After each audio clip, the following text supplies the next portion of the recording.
Hi everyone, नमस्कार। मैं हरबीर सिंह एक बार फिर से आप सभी का स्वागत करता हूं आपके अपने चैनल स्टडी 24 ऑफिशियल 2 में।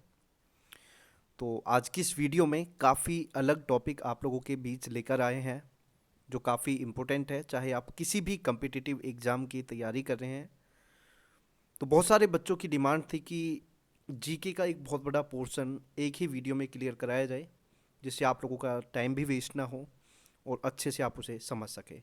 और ये वीडियो उन दिव्यांग, खास तौर पे जो स्टूडेंट्स देख नहीं पाते, देखने में जिनको समस्या है, तो वो सुन के एक जीके का एक बहुत बड़ा हिस्सा पूरा कर सकते हैं। आगे और भी वीडियोज़ आपको देखने को मिलेंगे। तो आज हम हिस्ट्री के काफ़ी इम्पोर्टेंट टॉपिक्स, पॉइंट्स, ल्यूसेंट की जो सामान्य ज्ञान की बुक है उससे क्लियर करेंगे। और ये बुक काफ़ी इम्पोर्टेंट है, इसमें से बहुत सारे क्वेश्चंस आ जाते हैं। और अगर आप डी ट्रिपल एस बी या किसी भी टीचिंग या किसी भी कम्पिटिटिव एग्ज़ाम की तैयारी कर रहे हैं, तो ओनली 300 रुपीज़ की मंथली फ़ीस के अराउंड में हमारी टीम आप लोगों के लिए notes, previous years question paper, mock test, even special entity, librarian, music, सभी के लगभग नोट्स अवेलेबल हैं। तो आप आज ही दिए हुए नंबर पे व्हाट्सएप मैसेज करके ज़्यादा जानकारी ले सकते हैं। हालांकि डिस्क्रिप्शन बॉक्स में और भी डिटेल्स आपको मिल जाएंगी। तो चलिए, बिना टाइम वेस्ट करे स्टार्ट करते हैं आज का बहुत ही महत्वपूर्ण टॉपिक। Let's start. तो हम स्टार्ट करेंगे हिस्ट्री से, इतिहास से।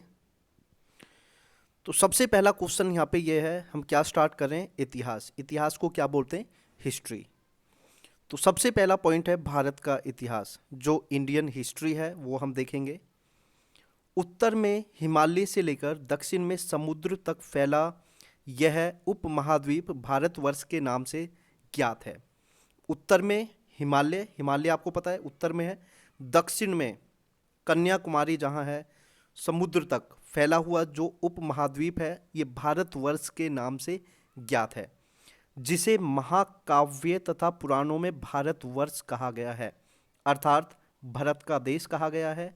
यहाँ के निवासियों को भारतीय कहा गया है, अर्थात भरत की संतान कहा गया है। आप ये ध्यान रखें, ये जो छोटे छोटे पॉइंट्स हैं यहीं से क्वेश्चन बन के आते हैं कि भारतवर्ष, भारत का नाम क्या है? भारतवर्ष भी है। और यहाँ के निवासियों को भारतीय कहा जाता है, भरत की संतान कहा जाता है। एक बहुत ही इंपॉर्टेंट क्वेश्चन यहाँ पे ये है कि यूनानियों ने भारत को इंडिया तथा मध्यकालीन मुस्लिम इतिहासकारों ने हिंद अथवा हिंदुस्तान के नाम से संबोधित किया है। यहाँ पे आप लोग ध्यान रखना, यूनानियों ने भारत को क्या कहा है? इंडिया कहा है। किसने कहा है? यूनानियों ने। क्वेश्चन आता है, हम लोग क्या सोचते हैं अंग्रेजों ने कहा है? अंग्रेजों ने नहीं, यूनानियों ने भारत को इंडिया कहा है। मध्यकालीन मुस्लिम इतिहासकारों ने, मतलब अरबों ने, मुसलमानों ने भारत को हिंद या हिंदुस्तान के नाम से संबोधित किया। किसने कहा है? मुस्लिम इतिहासकारों ने भारत को हिंद या हिंदुस्तान कहा है। इसके बाद देखते हैं, भारतीय इतिहास का अध्ययन की सुविधा के लिए 3 भागों में बांटा गया है: प्राचीन भारत, मध्यकालीन भारत और आधुनिक भारत।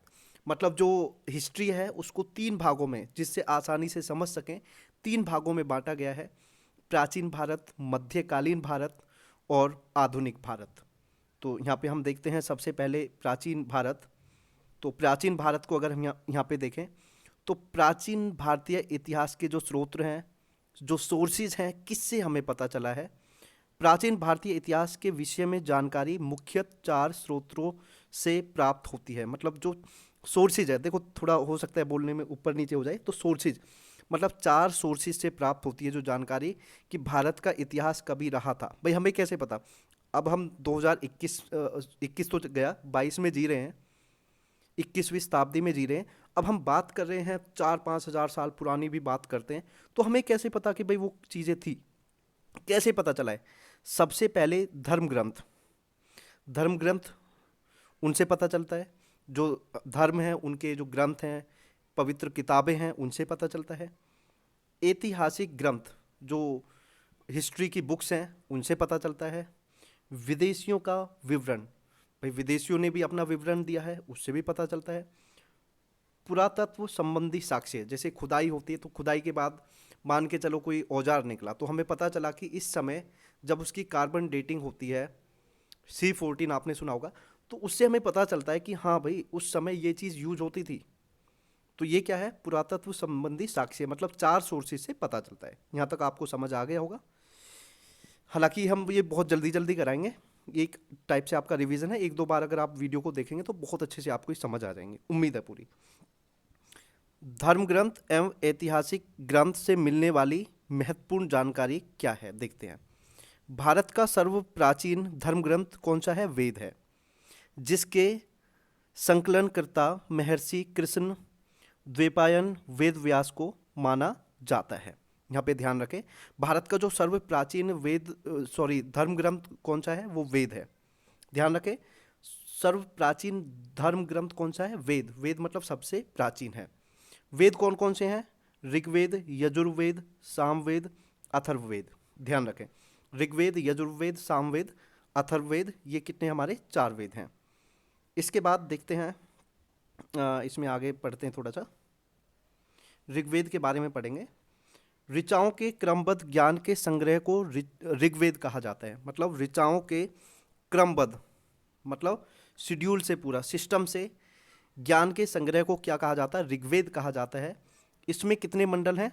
10 मंडल। क्वेश्चन ये आते हैं, ऋग्वेद में कितने मंडल हैं? 10 मंडल हैं।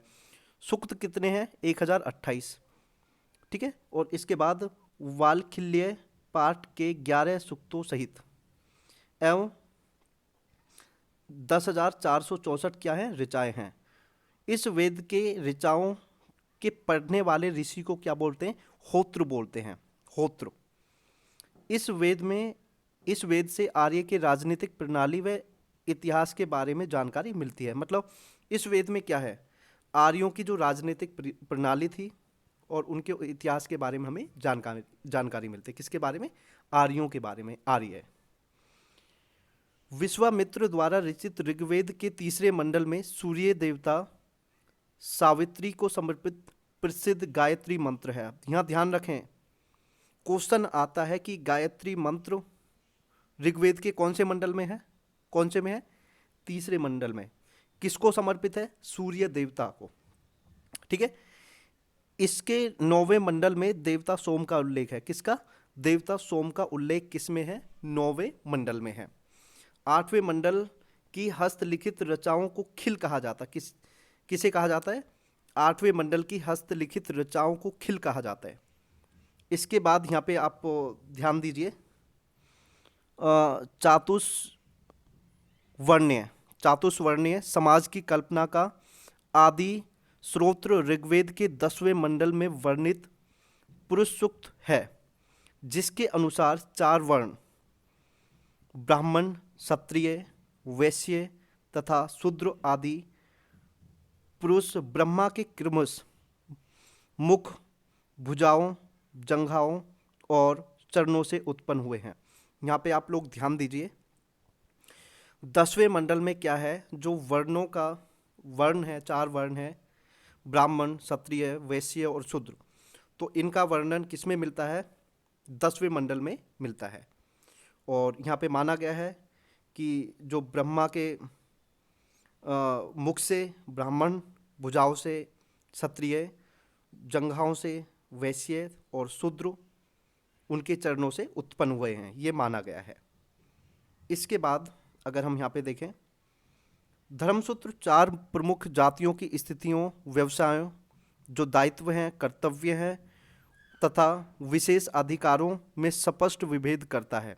यहाँ पे आप ध्यान रखें, जो धर्मसूत्र है 4 प्रमुख जातियों की स्थितियों, व्यवसाय, दायित्व, कर्तव्य तथा विशेष अधिकारों में स्पष्ट विभेद करता है।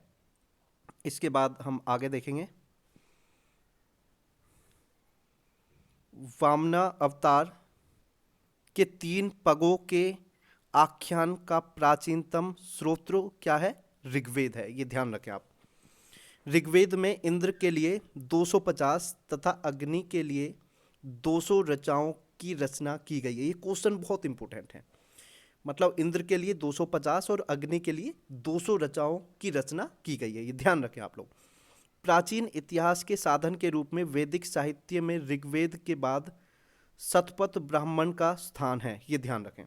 इसके बाद हम बात करते हैं यजुर्वेद। देखो यहाँ पे हम थोड़ा जल्दी करा रहे हैं, आप लोग ये मत सोचे कि समझा नहीं रहे, ये आप एक दो बार अगर देखेंगे, क्योंकि आप लोगों ने तैयारी भी की है, तो आप लोग बड़े आराम से इनको समझ सकते हैं। तो यहाँ पे हम देखते हैं यजुर्वेद। शैश्वर पाठ के लिए मंत्रों तथा बलि के समय अनुपालन के लिए नियमों का संकलन यजुर्वेद कहलाता है। इसके पाठकर्ता को अथर्वयु कहते हैं। क्या कहते हैं? अथर्वयु। इसके पाठ्यकर्ता को क्या कहते हैं? जो इसको पढ़ता है, अथर्वयु कहते हैं। ये एक ऐसा वेद है जो गद्य और पद्य दोनों में है। ये ध्यान रखें, क्वेश्चन बड़ा इंपॉर्टेंट है। कौन सा वेद गद्य और पद्य दोनों में है? तो कौन सा है? यजुर्वेद। इसके बाद हम आगे देखते हैं, जो वेद है ना, क्वेश्चन मेन आते हैं। गायत्री मंत्र कौन से उसमें है? जो वर्ण व्यवस्था है उसका उल्लेख कौन से उसमें है? कौन सा वेद गद्य और पद्य दोनों में है? संगीत का जनक कौन सा वेद है? ये क्वेश्चन होते हैं इंपॉर्टेंट इस टाइप से। इसके बाद हम सामवेद को देखते हैं। यह गाई जाने जा सकने वाली रचनाओं का संकलन है। इसके पाठ्यकर्ता को क्या बोलते हैं? उदार्त।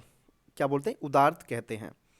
इसे भारतीय संगीत का जनक कहा जाता है। ये ध्यान रखें आप लोग, जो सामवेद है इसका मतलब क्या है? गाई जा सकने वाली रचनाओं का संकलन है। मतलब वो कलेक्ट करके जो रचाएं हैं जिनको गाया जा सकता है, गाई जाने वाली रचनाओं का क्या है? कलेक्शन है। तो कलेक्शन है तो भाई ये उस समय अगर गाई जाने वाली रचाएं थी तो ये क्या है? ये भारतीय संगीत का जनक है। और इसके पाठ्यकर्ता को क्या बोलते हैं? उदार्त कहते हैं। ठीक है, आगे देखते हैं। अथर्ववेद। अथर्ववेद अथर्वा ऋषि द्वारा रचित इस वेद में रोग निवारण, तंत्र मंत्र, जादू टोना, साप, वशीकरण, आशीर्वाद, सतुति, प्रायश्चित, औषधि, अनुसंधान, विवाह, प्रेम, राजकर्म, मातृभूमि, महातमत आदि विविध विषयों से संबंध मंत्र तथा सामान्य मनुष्य के विचारों, विश्वासों, अंधविश्वासों इत्यादि का वर्णन है। तो यहाँ पे आप लोग ध्यान दीजिए, यहाँ पे क्या है? मेनली जादू टोना, तंत्र मंत्र, वशीकरण, आशीर्वाद, विवाह, प्रेम, राजकर्म, मातृभूमि, मतलब ये सब विश्वास, अंधविश्वास, इससे ये जुड़ा हुआ है। कौन सा? अथर्ववेद। इसके सभा एवं समिति को प्रजापति की दो पुत्रियों कहा गया है। इसमें सभा और समिति को प्रजापति की दो पुत्रियां कहा गया है। किसमें? अथर्ववेद में। सबसे प्राचीन वेद ऋग्वेद एवं इसके बाद का वेद अथर्ववेद है। ये ध्यान रखें यहाँ पे, सबसे प्राचीन जो वेद है वो कौन सा है? ऋग्वेद है। और इसके बाद का जो वेद है वो कौन सा है? अथर्ववेद है। वेदों को भली भांति समझने के लिए 6 वेदांगों की रचना हुई। यह है शिक्षा, ज्योतिष्य, कल्प, व्याकरण, निरुक्त और छंद। ठीक है, ध्यान रखें ये। इसके बाद हम देखते हैं, भारतीय ऐतिहासिक कथाओं का सबसे अच्छा क्रमबद्ध विवरण पुराणों से मिलता है। जो क्रमबद्ध है, कहाँ से मिलता है? भारतीय इतिहास की जो कथाएं हैं उनका सबसे अच्छा क्रमबद्ध, अच्छे तरीके से, क्रमबद्ध तरीके से जो विवरण मिलता है वो कहाँ पर मिलता है? पुराणों में मिलता है। इसके रचयिता कौन है? लोमहर्ष। ध्यान रखें, लोमहर्ष अथवा इनके पुत्र उग्र श्रवा माने जाते हैं। इनकी संख्या 18 है और जिनमें से केवल 5 मत्स्य, वायु, विष्णु, ब्राह्मण एवं भागवत से ही राजाओं की वंशावली पाई जाती है। जैसे मत्स्य पुराण, वायु पुराण, विष्णु पुराण, ब्राह्मण पुराण, भागवत पुराण, इनमें ही जो राजाओं की वंशावली की बात की गई है वो इनमें मिलती है। पुराणों में मत्स्य पुराण सबसे प्राचीन और प्रमाणिक है। ये ध्यान रखें, क्वेश्चन आ सकता है, ये नोट कर लीजिए। जो पुराण है इनमें भी मत्स्य पुराण सबसे प्राचीन और प्रमाणिक है, सबसे पुराना है और सबसे अच्छा, मतलब प्रमाणिक है। यहाँ पे कुछ क्वेश्चन बनते हैं। पुराण और उनसे संबंधित वंश: विष्णु पुराण, मौर्य वंश; मत्स्य पुराण, आंध्र सातवाहन; वायु पुराण, गुप्त वंश। ठीक है। इसके बाद आगे देखते हैं। अधिकतम पुराण सरल संस्कृत श्लोक में लिखे गए हैं। स्त्रियां तथा शूद्र जिन्हें वेद पढ़ने की अनुमति नहीं थी वे भी पुराण सुन सकते थे। पुराणों का पाठ पुजारी मंदिरों में किया करते थे। यहाँ पे ध्यान रखें, जो अधिकतर पुराण सरल संस्कृत श्लोक में लिखे गए थे। जो पुराण हैं वो ज़्यादातर कैसे थे, संस्कृत, जो सरल संस्कृत श्लोक में लिखे गए थे, मतलब सिंपल। जो स्त्रियां और शूद्र, जैसा आपको पता है स्त्रियां और शूद्रों की कंडीशन बड़ी बेकार हुआ करती थी, तो जिन्हें वेद पढ़ने की अनुमति नहीं थी वे पुराण को सुन सकते थे, ये ध्यान रखें आप लोग। और पुराणों का पाठ पुजारी मंदिरों में किया करते थे। स्मृति ग्रंथों में सबसे प्राचीन एवं प्रमाणिक मनुस्मृति मानी जाती है। यह शुंग काल का मानक ग्रंथ है। नारद स्मृति गुप्त युग के विषय में जानकारी प्रदान करता है। मतलब नारद स्मृति गुप्त युग के विषय में जानकारी प्रदान करता है। तो मनुस्मृति के बारे में आप लोग जानते होंगे, अपने अलग अलग विचार हैं आप लोगों के। तो जातक में बुद्ध की पूर्व जन्म की कहानी, ध्यान से समझिए, जातक में बुद्ध की पूर्व जन्म की कहानी वर्णित है। हीनयान का प्रमुख ग्रंथ कथा वस्तु है। मतलब हीनयान का प्रमुख ग्रंथ कौन सा है, कथा वस्तु है, जिसमें महात्मा बुद्ध का जीवन चरित्र अनेक कथानकों के साथ वर्णित है। ठीक है, ध्यान रखें, हीनयान का जो प्रमुख ग्रंथ कौन सा है, कथा वस्तु है, और इसमें क्या है, महात्मा बुद्ध का जीवन चरित्र अनेक कथानकों के साथ वर्णित किया गया है। जैन साहित्य को आगम कहा जाता है। जैन धर्म का प्रारंभिक इतिहास कल्पसूत्र से ज्ञात होता है। मतलब जैन धर्म का जो प्रारंभिक इतिहास है वो किससे पता चलता है, कल्पसूत्र से ज्ञात होता है। जैन ग्रंथ भगवती सूत्रों में महावीर के जीवन कृतियों तथा अन्य समकालीन के साथ उनके संबंधों का विवरण मिलता है। आगे देखते हैं। अर्थशास्त्र के लेखक चाणक्य, कौटिल्य या विष्णुगुप्त, ये ध्यान रखें, चाणक्य, कौटिल्य और विष्णुगुप्त ये तीनों एक हैं। बच्चे मोस्टली क्या होता है, कंफ्यूज हो जाते हैं ऐसे उसमें, तो ये ध्यान रखें। यह 15 अधिकरणों एवं 180 प्रकरणों में विभाजित है। ये ध्यान रखें, जो अर्थशास्त्र है 15 अधिकरणों और 180 प्रकरणों में विभाजित है। इससे मौर्यकालीन इतिहास की जानकारी प्राप्त होती है। ध्यान रखें, इसमें मौर्यकालीन इतिहास की जानकारी प्राप्त होती है। संस्कृत साहित्य के में ऐतिहासिक घटनाओं को क्रमबद्ध लिखने को, ये एक मिनट आप ध्यान से सुने थोड़ा, हाँ अब सुनिए। संस्कृत साहित्य में ऐतिहासिक घटनाओं को क्रमबद्ध लिखने का सर्वप्रथम प्रयास कल्हण के द्वारा किया गया। ठीक है, संस्कृत साहित्य में जो इतिहास की घटनाएं हैं उनको क्रमबद्ध लिखने का जो सबसे पहला प्रयास किया गया वो किसने किया, कल्हण ने किया। कल्हण ने, ये क्वेश्चन आ जाता है, कल्हण द्वारा रचित पुस्तक कौन सी थी, राजतरंगिणी कल्हण द्वारा रचित पुस्तक थी। और ये किससे संबंधित थी, इसका संबंध था कश्मीर के इतिहास से। ध्यान रखें आप लोग।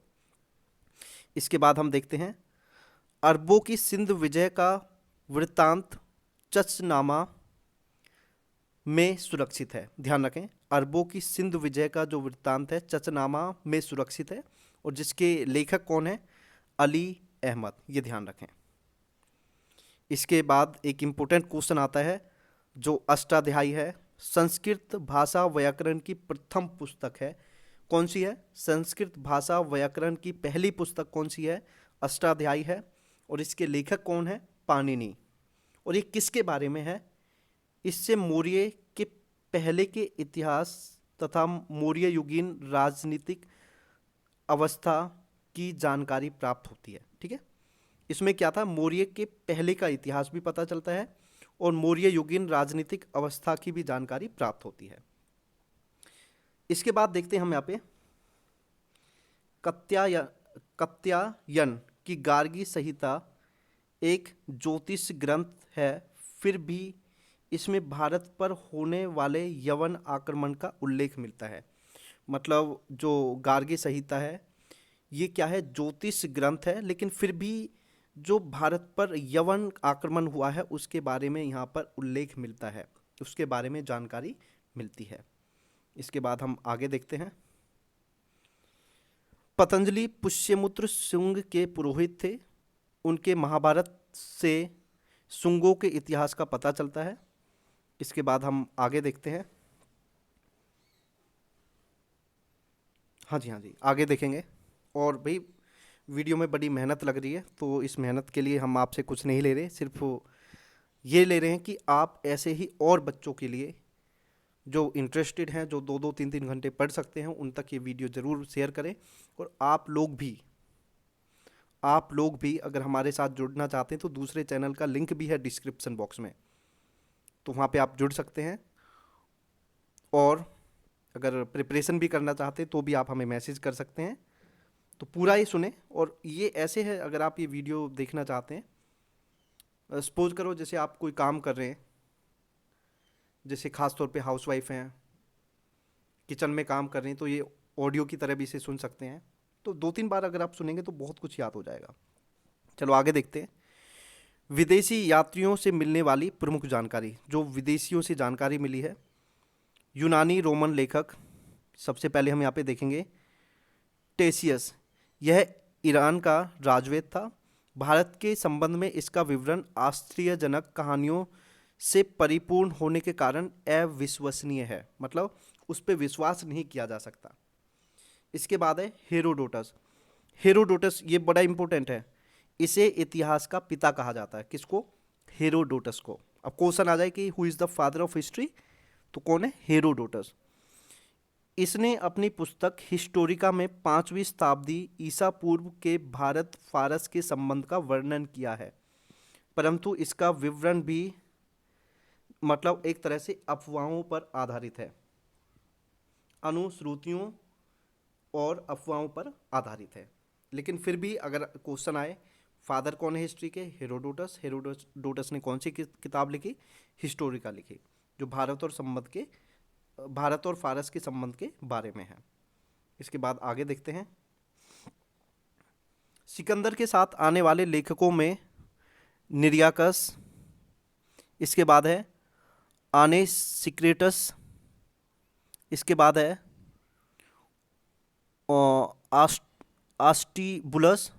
आसिटोबुलस के विवरण अधिक प्रामाणिक एवं विश्वसनीय है।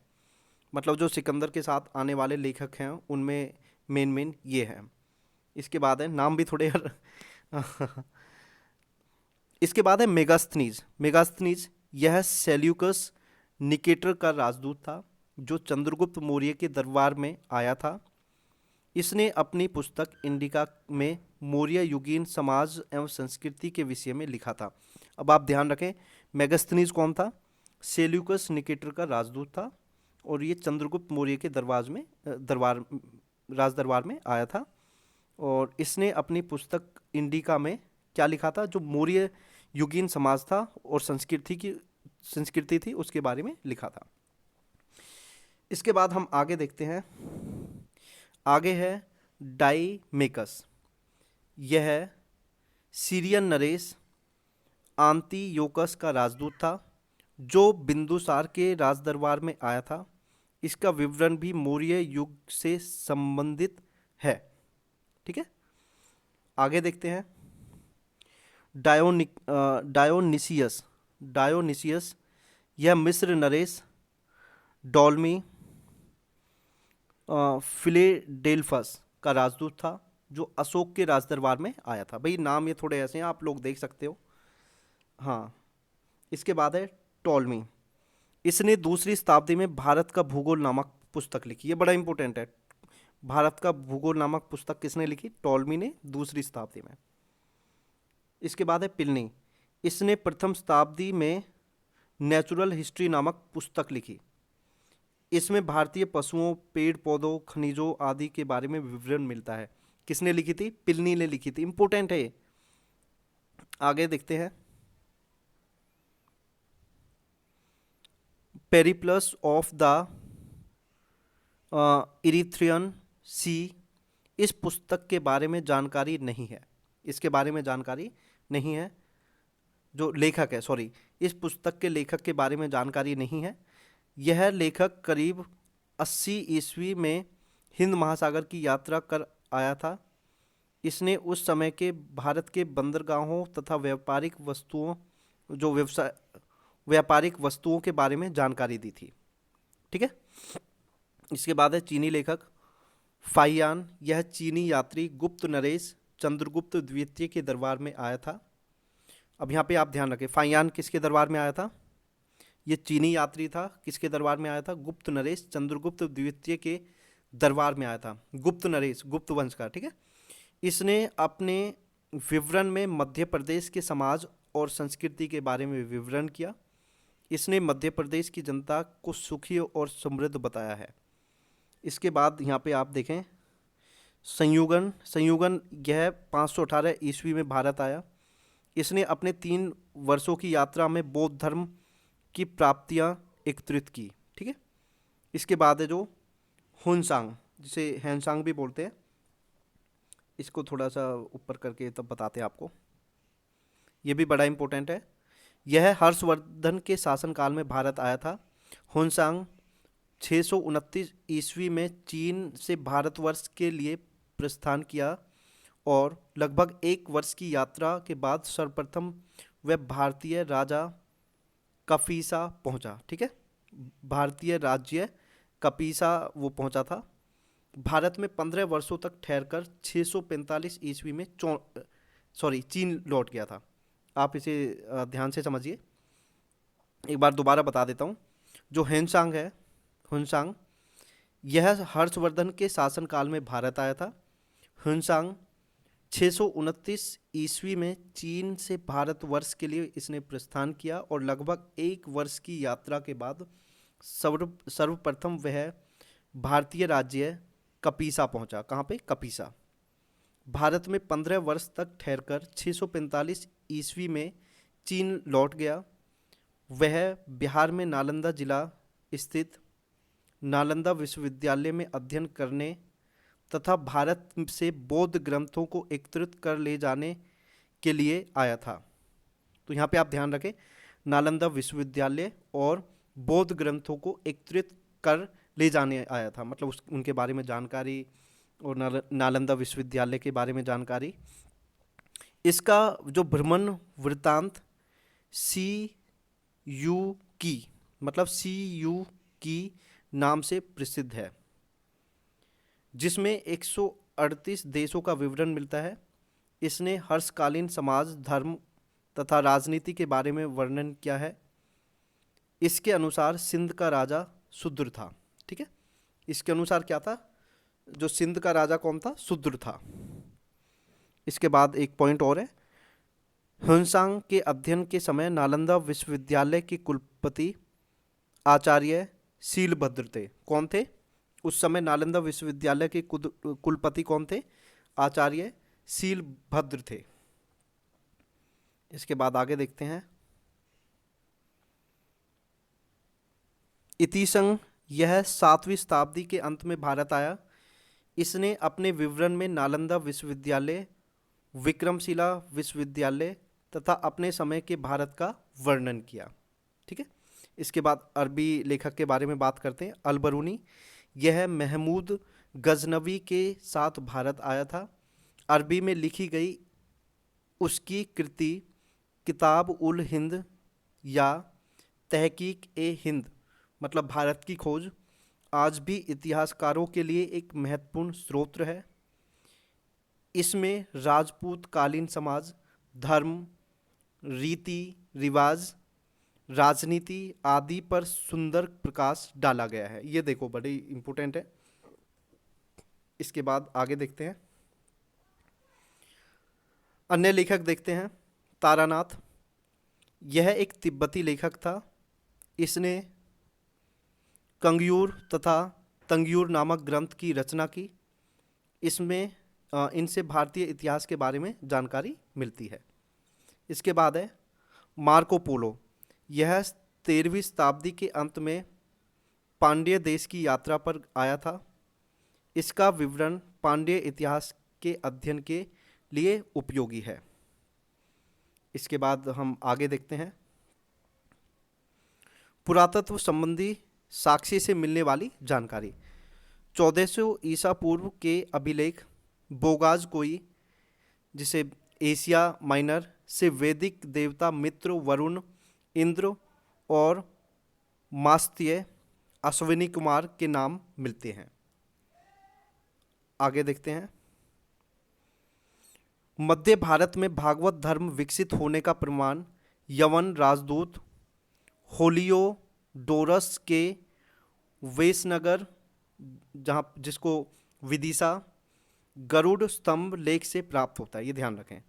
सर्वप्रथम भारत का जिक्र हाथी गुम्फा अभिलेख में है। ये क्वेश्चन बड़ा इंपॉर्टेंट है। सर्वप्रथम भारतवर्ष का जिक्र कहाँ पे मिला है? गुम्फा अभिलेख में, ठीक है, अभिलेख में। सर्वप्रथम दुर्भिक्ष का जानकारी देने वाला अभिलेख सोहगोरा अभिलेख है। सर्वप्रथम भारत पर होने वाले हुण आक्रमण की जानकारी भीतरी स्तंभ लेख से प्राप्त होती है। इसके बाद थोड़ा सा और देखेंगे। सती प्रथा का पहला लिखित साक्ष्य एरन अभिलेख शासक भानुगुप्त से प्राप्त होती है। मतलब शासक कौन थे? भानुगुप्त।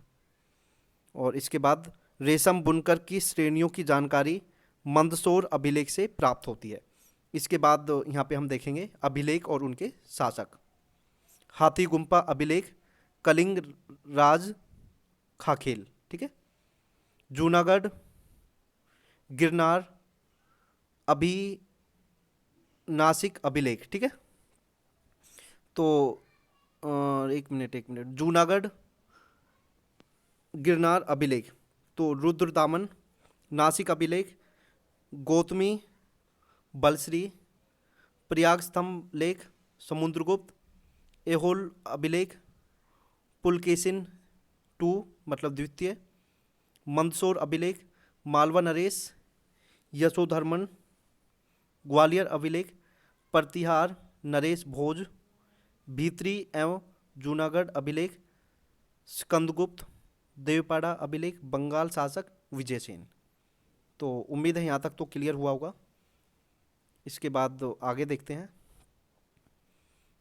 कश्मीरी नव पाषाणिक पुरास्थल बुर्जहोम से गर्तावास मतलब गड्ढाघर का साक्ष्य मिला है।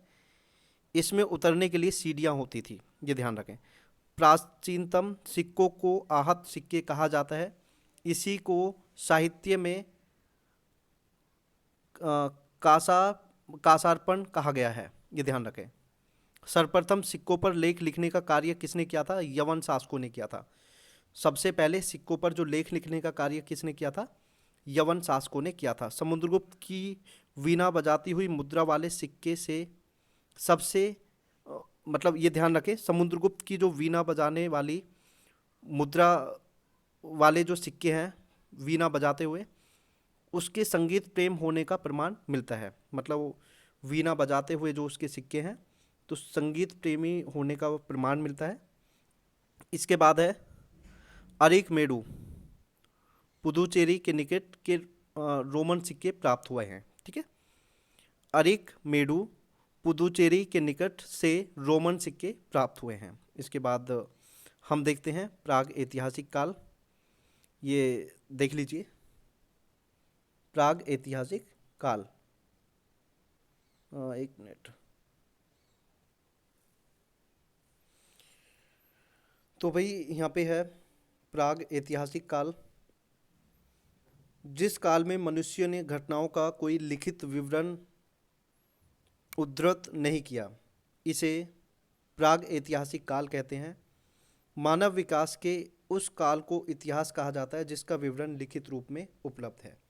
यहाँ पे आप लोग ध्यान रखें, जो प्राग ऐतिहासिक काल है, जिस काल में मनुष्य ने घटनाओं का कोई लिखित विवरण नहीं दिया, मतलब कुछ लिखित में नहीं मिला, इसे हम प्राग ऐतिहासिक काल कहते हैं। और यहाँ पे अगर हम देखें, प्राग ऐतिहासिक के बाद है आद ऐतिहासिक काल।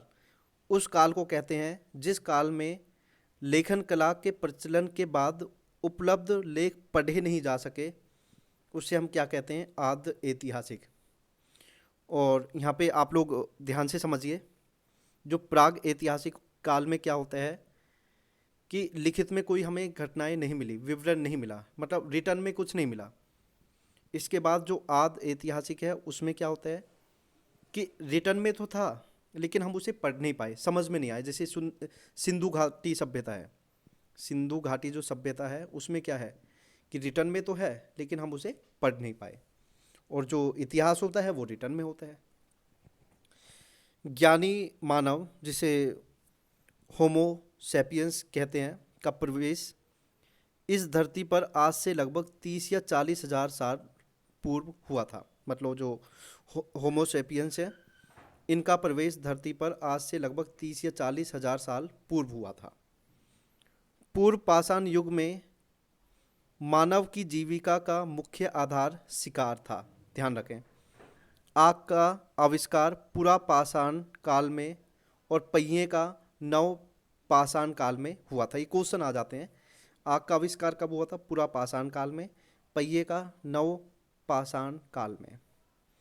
मनुष्य में स्थायी निवास की प्रवृत्ति नव पाषाण काल में हुई। उसने सबसे पहले कुत्ते को पालतू बनाया।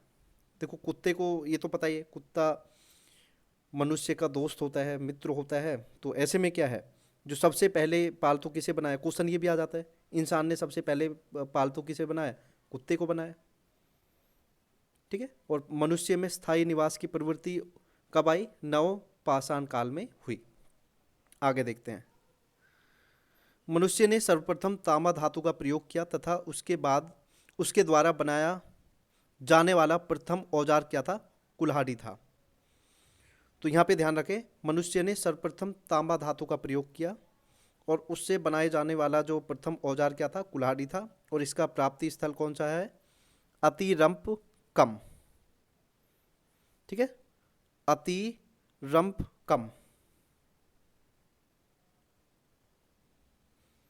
इसके बाद कृषि का आविष्कार नव पाषाण काल में हुआ। प्राग ऐतिहासिक अन्न उत्पादक स्थल मेहरगढ़ पश्चिमी बलूचिस्तान में अवस्थित है। कृषि के लिए अपनाई गई सबसे प्राचीन फसल गेहूं और जौ थी। यहाँ पे ध्यान रखें आप लोग, जो कृषि का आविष्कार नव पाषाण काल में हुआ। प्राग ऐतिहासिक अन्न उत्पादक स्थल मेहरगढ़ पश्चिमी बलूचिस्तान में अवस्थित है। कृषि के लिए अपनाई गई सबसे प्राचीन फसल कौन सी थी? गेहूं और जौ थी। इसके बाद है पल्लावरम नामक स्थान पर प्रथम भारतीय पुरापाषाण कलाकृति की खोज हुई। भारत में पूर्व प्रस्तर युग के अधिकांश औजार स्फटिक मतलब पत्थर के बने हुए थे। भारत का सबसे प्राचीन नगर कौन सा था? मोहनजोदारो बोलते हैं, मूवी भी आई थी। सिंधी भाषा में इसका मतलब क्या है? मृतकों का टीला, क्योंकि यहाँ पे बहुत सारी लाशें मिली थी। इसके बाद हम देखते हैं सिंधु सभ्यता, बड़ा इंपॉर्टेंट टॉपिक है। रेडियो कार्बन C14 जैसी नवीन विश्लेषण पद्धति के द्वारा सिंधु सभ्यता की सर्वमान्य तिथि 2350 ईसा पूर्व से 1750 ईसा पूर्व मानी गई है। ये ध्यान रखें, 2350 ईसा पूर्व मतलब जो हमारे साल चालू हुए हैं उससे 2300 साल पहले, मतलब अगर टोटल लगाएं तो लगभग 4350 ईसा पूर्व से और 3750 ईसा पूर्व। सिंधु सभ्यता की खोज किसने की? क्वेश्चन बड़ा इंपॉर्टेंट है। राय बहादुर दयाराम साहनी ने की। सिंधु सभ्यता को प्राग ऐतिहासिक अथवा कांस्य युग में रखा जा सकता है। इस सभ्यता के मुख्य निवासी द्रविड़ एवं भूमध्य सागरीय थे। सिंधु सभ्यता के सर्वाधिक पश्चिमी पुरास्थल सूत कांगेडोर जो बलूचिस्तान में, पूर्वी पुरास्थल आलमगीरपुर जिला मेरठ उत्तर प्रदेश के अंदर है। उत्तरी पुरास्थल जो कौन सा है? मांदा जिला अखनूर जम्मू कश्मीर, तथा दक्षिणी पुरास्थल दाइमाबाद जिला अहमदनगर महाराष्ट्र। सिंधु सभ्यता या सैंधव सभ्यता क्या थी? नगरीय सभ्यता थी, ये ध्यान रखें। क्वेश्चन ये भी आ सकता है सीधा, जो सिंधु सभ्यता थी, इंडस वैली सिविलाइजेशन थी, ये क्या थी? ये नगरीय, ठीक है, शहरी सभ्यता थी। सैंधव सभ्यता से प्राप्त परिपक्व अवस्था वाले स्थलों में केवल 6 को ही बड़े नगर की संज्ञा दी गई है। मतलब वैसे तो बहुत सारे मिले हैं, लेकिन जो बड़े नगर हैं उनकी संज्ञा 6 को दी गई है। कौन कौन से? मोहनजोदड़ो, हड़प्पा, गनवारी वाला, धोलावीरा, राखीगढ़ी और कालीबंगन। स्वतंत्रता प्राप्ति पश्चात हड़प्पा संस्कृति के सर्वाधिक स्थल गुजरात से खोजे गए हैं। लोथल एवं सूत कोतदा सिंधु सभ्यता का बंदरगाह था। ध्यान रखें आप लोग, लोथल के बारे में तो बहुत पूछा जाता है। सिंधु सभ्यता का बंदरगाह लोथल, गुजरात के अंदर। जुते हुए खेत और नक्काशीदार ईंटों के प्रयोग का साक्ष्य कालीबंगन से प्राप्त हुआ है। मोहनजोदड़ो से प्राप्त अन्नागार संभवतः सैंधव सभ्यता की सबसे बड़ी इमारत थी। मतलब संभवतः क्या था? जो अन्नागार था, सबसे बड़ी इमारत थी मोहनजोदड़ो से जो प्राप्त हुई थी। मोहनजोदड़ो से प्राप्त बृहद स्नानागार एक प्रमुख स्मारक है, जिसके मध्य स्थित स्नान कुंड 11.88 मीटर लंबा, 7.01 मीटर चौड़ा और 2.43 मीटर गहरा है। अग्निकुंड लोथल एवं कालीबंगन से प्राप्त हुए। अग्निकुंड मोहनजोदड़ो से प्राप्त एक सील पर 3 मुख वाले देवता पशुपतिनाथ की मूर्ति मिली है। उनके चारों ओर हाथी, गेंडा, चीता एवं भैंसा विराजमान है। इसके बाद कुछ और भी इम्पोर्टेंट चीज़ें। सिंधु काल में विदेशी व्यापार, जो आयात किए जाने वाली, जिनका आयात होता था वस्तुएं और प्रदेश कौन सा है? तांबा खेतड़ी बलूचिस्तान ओमान, चांदी अफ़गानिस्तान ईरान, सोना Karnataka Afghanistan Iran, tin Afghanistan Iran, गोमेद सौराष्ट्र, लाजवर्द मेसोपोटामिया, सीसा ईरान से। इसके बाद आगे देखते हैं। मोहनजोदाड़ो में नर्तकी की कांस्य मूर्ति मिली है। ठीक है, मोहनजोदाड़ो से क्या मिली है? नर्तकी की कांस्य मूर्ति मिली है। मोहनजोदड़ो बोल दो या मोहनजोदाड़ो। हड़प्पा की मोहरों पर सबसे अधिक एक श्रृंगी पशु का अंकन मिला है। मनके बनाने के कारखाने लोथल और कहाँ से मिले? चनहुद्रो से मिले हैं। सिंधु सभ्यता की लिपि क्या है? भाव चित्रात्मक है। यह लिपि दाईं से बाईं ओर लिखी जाती थी। क्वेश्चन ये आ सकता है कि जो सिंधु सभ्यता की लिपि कैसी थी? ये कैसी थी? दाएं से बाईं ओर लिखी जाती थी, दाएं से बाएं। जब अभिलेख एक से अधिक पंक्तियों का होता था तो पंक्ति दाईं से बाईं और दूसरी बाईं से दाईं ओर लिखी जाती थी। सिंधु सभ्यता के लोगों ने नगरों तथा घरों के विन्यास के लिए ग्रिड पद्धति अपनाई। कौन सी पद्धति? ग्रिड पद्धति। ये क्वेश्चन देखो, बड़े इंपॉर्टेंट है। घरों के दरवाजे और खिड़कियां जो थी सड़क की ओर न खुलकर पिछवाड़ी की ओर खुलती थी। केवल लोथल नगर के घरों के दरवाजे मुख्य सड़क की ओर खुलते थे। यहाँ पे ध्यान रखें, जो घरों के दरवाजे और खिड़कियां थी सड़क की ओर ना खुलकर कहाँ किस साइड में खुलती थी? पिछवाड़ी की ओर खुलती थी, बैक साइड में। लेकिन लोथल नगर के घरों के दरवाजे मुख्य सड़क की ओर खुलते थे। सिंधु सभ्यता में मुख्य फसल कौन सी थी? गेहूं और जौ थी। सैंधववासी मिठास के लिए किसका यूज करते थे? शहद का यूज करते थे। ये चीज़ नोट कर लीजिए, कुछ भी नहीं है। आप इनको 1-2 बार सुनोगे ना, अपने आप समझ आ जाएगा। भाई पूछेंगे मिठास के लिए क्या यूज करते थे? शहद का यूज करते थे। प्रमुख फसलें कौन सी थी? गेहूं और जौ। ये तो रट ही लीजिए आप लोग। रंगपुर एवं लोथल से चावल के दाने मिले हैं, जिनसे धान की खेती होने का प्रमाण मिलता है। चावल के प्रमुख जो प्रथम साक्ष्य हैं लोथल से ही प्राप्त हुए हैं। चावल के प्रथम साक्ष्य कहाँ से मिले हैं? लोथल से। सूर कोतदा कालीबंगन एवं लोथल से सैंधवकालीन घोड़े के अस्थि पंजर मिले हैं। तिल की इकाई संभवतः 16 के अनुपात में थी। सैंधव सभ्यता के लोग यातायात के लिए 2 पहियों या 4 पहियों वाली बैलगाड़ी या भैंसा गाड़ी का उपयोग करते थे। मतलब 2 पहियों वाली बैलगाड़ी या भैंसा गाड़ी या 4 पहियों वाली। इसके बाद आगे देखते हैं।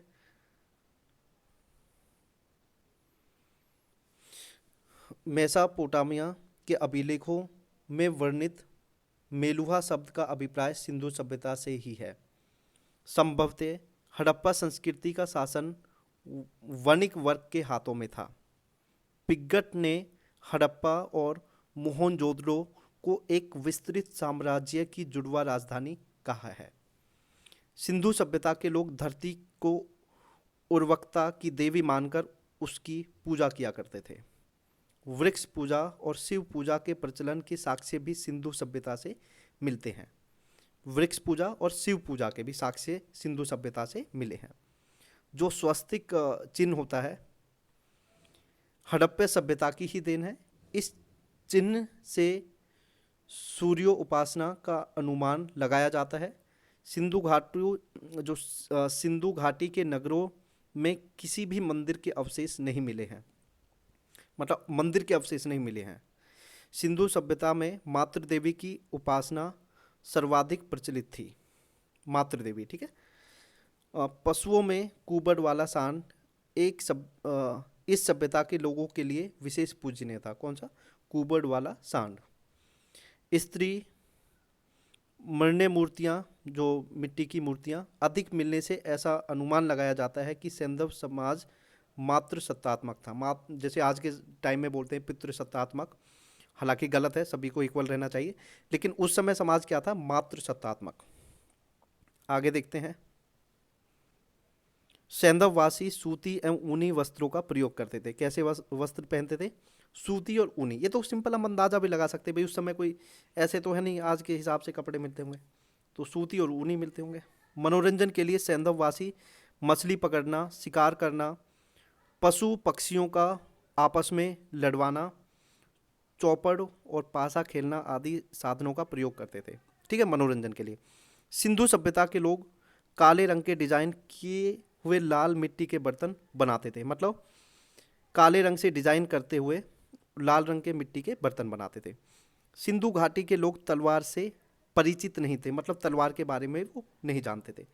कालीबंगन एकमात्र हड़प्पा कालीन स्थल है जिसका निचला शहर सामान्य लोगों के रहने के हेतु, ठीक है, भी किले से घिरा हुआ था। जो निचला शहर था वो भी किले से घिरा हुआ था। जो सामान्य लोग रहते थे उनका जो एरिया था वो भी घिरा हुआ था किले से। प्रथा और वैश्यावृत्ति सैंधव सभ्यता में भी प्रचलित थी। मतलब गंदी चीज़ थी ये, उस समय भी थी। शवों को जलाने एवं गाड़ने यानी दोनों प्रथा थी वो प्रचलित थी।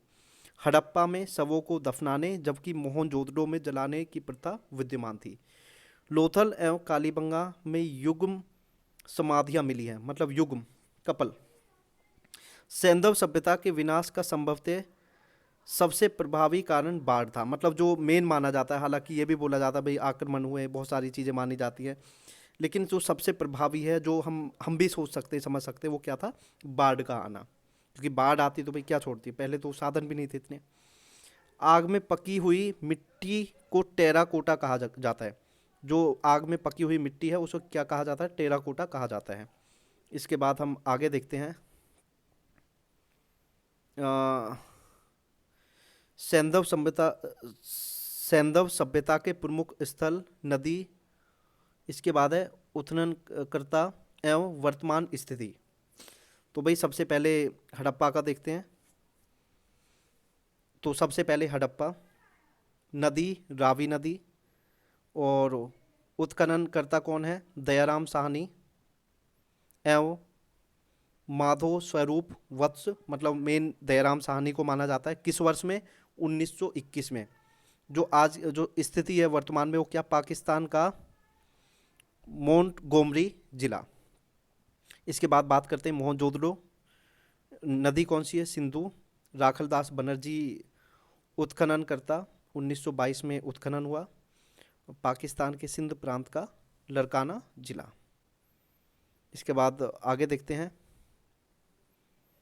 चन्हुद्रो सिंधु नदी, गोपाल मजूमदार, ठीक है, ये उत्खनन करता थे, 1931 में हुआ। सिंध प्रांत पाकिस्तान। इसके बाद है काली बंगन, घग्गर नदी, ठीक है, नदी कौन सी है, घग्गर। बीबी लाल एवं बी के थापर, 1953, ये ध्यान रखें, 1953 में हुआ, राजस्थान का हनुमानगढ़ जिला। इसके बाद है कोट दीजी सिंधु नदी पे, फजल अहमद, 1953 में इसका उत्खनन हुआ। सिंध प्रांत का खेरपुर स्थान। रंगपुर नदी कौन सी है, मादर। और रंगनाथ राव, इन्होंने उत्खनन किया 1953-54 में, गुजरात का काठियावाड़ जिला। रोपड़ नदी कौन सी है, सतलज। यगदत्त शर्मा इसके उत्खनन करता थे 1953 से 56 के बीच में, पंजाब का रोपड़ जिला, ये ध्यान रखें। लोथल, ये नदी कौन सी है, भोगवा। रंगनाथ राव, 1955 और 62 में उत्खनन हुआ, गुजरात का अहमदाबाद जिला, ठीक है। आलमगीरपुर हिंडन नदी, यगदत्त शर्मा उत्खनन करता थे, 1958 में उत्खनन हुआ, उत्तर प्रदेश का मेरठ जिला, ये ध्यान रखें। इसके बाद है सुत कागेडोर, ठीक है, सुत कागेडोर नदी, दासक। इसके बाद है ओरेज स्टाइल जॉर्ज डेल्स, इन्होंने उत्खनन किया 1927 और 1962, पाकिस्तान के मकरान में समुद्र तट के किनारे। इसके बाद है बनमाली, ये कहाँ पे, रंगोई नदी के तट पर है, नदी जो है रंगोई। रविंद्र सिंह बिष्ट 1974 में किया, हरियाणा का हिसार जिला। इसके बाद है धोलावीरा नदी, यहाँ पे कोई मेंशन नहीं है, रविंद्र सिंह बिष्ट 1990-91 में, गुजरात के कच्छ जिला में। आगे देखते हैं हम वैदिक सभ्यता, ये भी इंपॉर्टेंट है। वैदिक सभ्यता, वैदिक काल का विभाजन दो भागों में होता है, ऋग्वैदिक काल जो 1500 से 1000 ईसा पूर्व, और उत्तर वैदिक काल माना जाता है 1000 से 600 ईसा पूर्व। आर्य सर्वप्रथम पंजाब एवं अफगानिस्तान में बसे, मतलब आर्य सर्वप्रथम कहाँ पे आए, पंजाब और अफगानिस्तान में। मैक्स मूलर ने आर्यों का जो मूल स्थान माना है वो क्या माना है, मध्य एशिया को माना है। आर्यों द्वारा निर्मित सभ्यता वैदिक सभ्यता कहलाई, मतलब जो आर्यों ने जो सभ्यता बनाई वो कौन सी थी, वैदिक सभ्यता थी। आर्यों द्वारा विकसित सभ्यता कौन सी थी, ग्रामीण सभ्यता। और जो पहले जो सिंधु घाटी सभ्यता वो क्या थी, नगरीय सभ्यता थी। आर्यों की भाषा कौन सी थी, संस्कृत थी। आर्यों की प्रशासनिक इकाई आरोही क्रम में से इन 5 भागों में बटा हुआ था, कुल, ग्राम, विस, जन, राष्ट्रीय। ग्राम के मुखिया को क्या कहते थे, ग्रामीणी। और विस का प्रधान विस्पति होता था। जन के शासक को राजन कहा जाता था।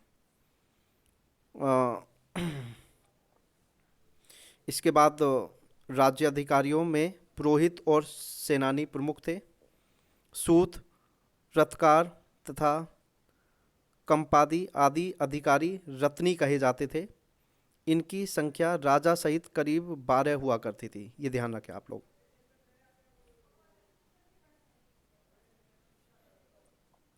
इसके बाद है दिशा, उत्तर वैदिक राजा का नाम।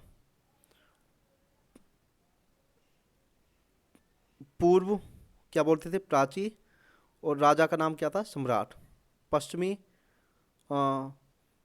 प्रतीची, और इसके बाद क्या है, स्वराष्ट्र। उत्तर उदीची, विराट। मध्य राजा, दक्षिण भोज। आगे देखते हैं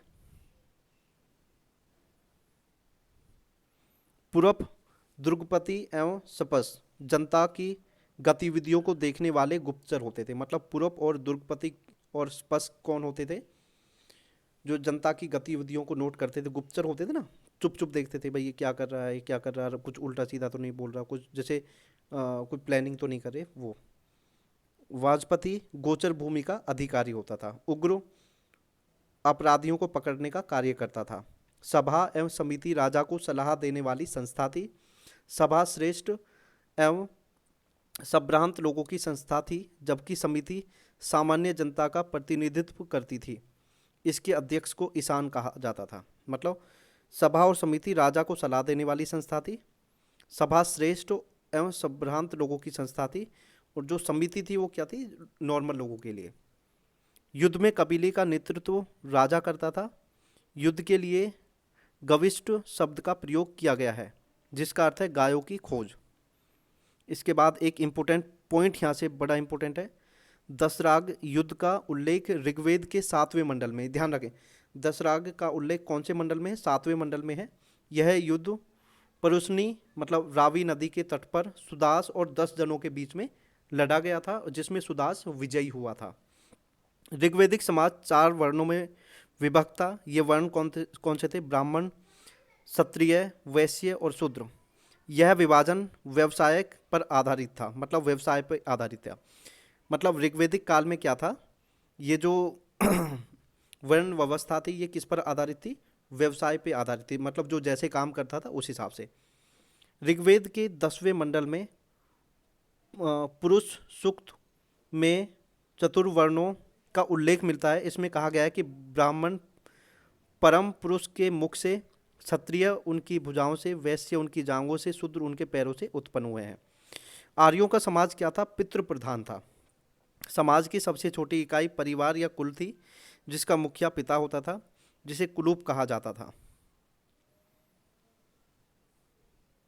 स्त्रियां इस काल में अपने पति के साथ यज्ञ कार्यों में भाग लेती थी। मतलब अच्छी बात थी, यज्ञ कार्य में भाग ले सकती थी स्त्रियां। बाल विवाह एवं पर्दा प्रथा का प्रचलन नहीं था। मतलब बाल विवाह नहीं होता था, और जो पर्दा प्रथा थी वो भी नहीं थी। विधवा अपने मृतक के छोटे भाई, मतलब जो विधवा होती थी वो देवर के साथ अपना विवाह कर सकती थी। मतलब जैसे पति की डेथ हो गई तो देवर के साथ विवाह हो सकता था। स्त्रियां शिक्षा ग्रहण करती थी। ऋग्वेद में लोपमृदा, घोषा, सिकता, आपला एवं विश्वास जैसी विदुषी स्त्रियों का वर्णन है। जीवन भर अविवाहित रहने वाली महिलाओं को अमाजू कहा जाता था। आर्यों का प्रमुख पेय पदार्थ कौन सा था, सोमरस था। यह वनस्पति से बनाया जाता था। आर्य मुख्य 3 प्रकार के वस्त्रों का प्रयोग करते थे, वास, अधिवास और उसनिस। और जो अंदर कपड़े पहने जाते थे उसे क्या बोलते थे, निवी कहा जाता था उसे। आर्यों के मनोरंजन के मुख्य साधन कौन से थे, संगीत, रथ दौड़, घुड़दौड़ और द्रुत क्रीड़ा क्रीड़ा ठीक है, द्रुत क्रीड़ा। यहाँ पे एक पॉइंट और लिखा हुआ है। उपनिषद है जो, उनकी संख्या कितनी है, 108। महापुराणों की संख्या 18। वेदांग की संख्या 6। ये नोट कर लीजिए आप, ये क्वेश्चन आ सकता है। आर्यों का मुख्य व्यवसाय क्या था, पशुपालन और कृषि था। गाय को अधन्या, न मारे जाने योग्य पशु की श्रेणी में रखा गया। गाय की हत्या करने वाले या उसे घायल करने वाले के लिए वेदों में मृत्युदंड अथवा देश से निकालने जाने की व्यवस्था की गई थी। मतलब जो गाय थी, गाय को अधन्या कहा जाता था। मतलब उसे मार नहीं जा सकता था। अगर कोई उसको घायल करता या मारता था तो उसे देश से निकाल दिया जाता था या उसकी मृत्यु कर दी जाती थी, मतलब मृत्यु दंड मिलता था। आर्यों का प्रिय पशु कौन सा था, घोड़ा। और सर्वाधिक प्रिय देवता कौन सा था, इंद्र। इंद्र सर्वाधिक प्रिय देवता थे। आर्यों द्वारा खोजी गई धातु कौन सी थी, लोहा, जिसे श्याम अयस कहा जाता था। तांबे को लोहित अयस कहा जाता था। व्यापार हेतु दूर दूर तक जाने वाले व्यक्ति को पनी कहते थे।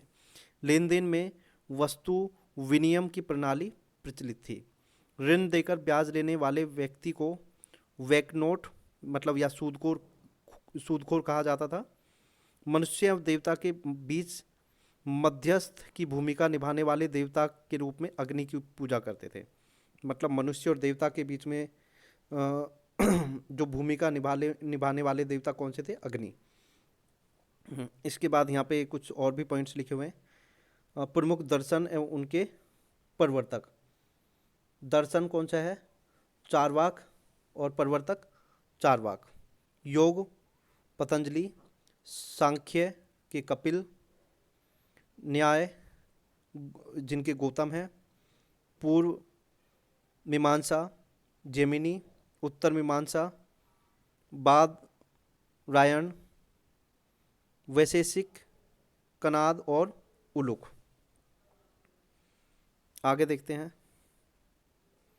ऋग्वेद में उल्लिखित सभी नदियों में सरस्वती सबसे महत्वपूर्ण तथा पवित्र मानी जाती थी। ऋग्वेद में गंगा और यमुना का उल्लेख सिर्फ एक बार हुआ है, मतलब उस समय सबसे पवित्र नदी कौन सी मानी जाती थी? सरस्वती। और गंगा और यमुना का जो उल्लेख हुआ है सिर्फ एक बार हुआ है। उत्तर वैदिक काल में इंद्र के स्थान पर प्रजापति सर्वाधिक प्रिय देवता हो गए। मतलब अब यहाँ पे बात क्या आ रही है? उत्तर वैदिक में क्या हो गया? जो इंद्र सबसे प्रिय थे, उसके बाद प्रजापति सर्वाधिक प्रिय देवता हो गए। उत्तर वैदिक काल में राजा के राज्य अभिषेक के समय राज सूर्य यज्ञ का अनुष्ठान किया जाता था। मतलब कौन सा यज्ञ होता था? राज सूर्य यज्ञ। उत्तर वैदिक काल में वर्ण व्यवस्था की बजाय जन्म के आधार पर निर्धारण होने लगे। ये ध्यान रखें, जो वैदिक सभ्यता थी, वैदिक काल था, जो स्टार्टिंग थी, तब क्या था? तब जन्म के आधार पे नहीं होता था, व्यवसाय के आधार पे होता था। लेकिन उत्तर वैदिक काल में क्या हुआ? वो जन्म के आधार पर निर्धारण होने लगा। उत्तर वैदिक काल में हल को सिरा और हल रेखा को सीता कहा जाने लगा। और इसके बाद यहाँ पे कुछ ऋग्वैदिक कालीन नदियाँ कौन सी हैं? प्राचीन नाम और आधुनिक नाम। प्राचीन नाम जैसे यहाँ पे देखें, कुरुब, जिसे आधुनिक नाम है कुर्रम, कुभा, काबुल, वित्सता, झेलम, आक्सनी, चिनाव, परुष्णी जिसे रावी बोलते हैं, सतुद्री, सतलज, विपासा, ब्यास, सदानीरा, गंडक, दृश, धती, घग्गर, गोमती, गोमल, सुबस्तु, स्वात, ये हैं। इसके बाद देखते हैं थोड़ा सा आगे।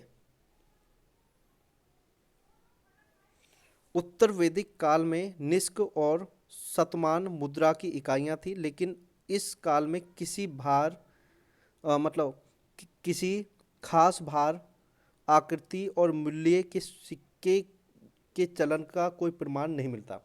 मतलब उत्तर वैदिक काल में निष्क और शतमान जो क्या थी? मुद्रा की इकाइयाँ थी, लेकिन इस काल में किसी खास भार, आकृति और मूल्य के सिक्कों के चलन का कोई प्रमाण नहीं मिलता।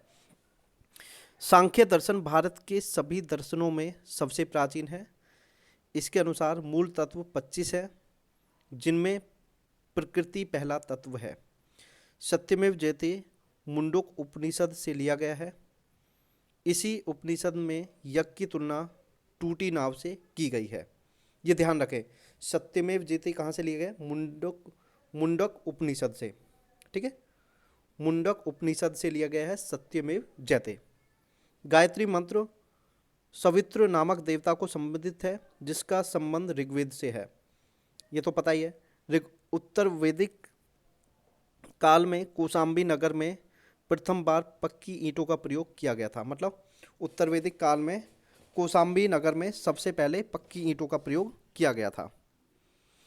इसके बाद हम आगे देखते हैं। चलो थोड़ा सा और देख लेते हैं। महाकाव्य कौन कौन से? 2 हैं, महाभारत और रामायण। महाभारत का पुराना नाम क्या है? जय संहिता। यह विश्व का सबसे बड़ा महाकाव्य है, ये ध्यान रखें। सबसे बड़ा महाकाव्य कौन सा? महाभारत। और इसका प्राचीन नाम क्या है? पुराना नाम क्या है? जय संहिता।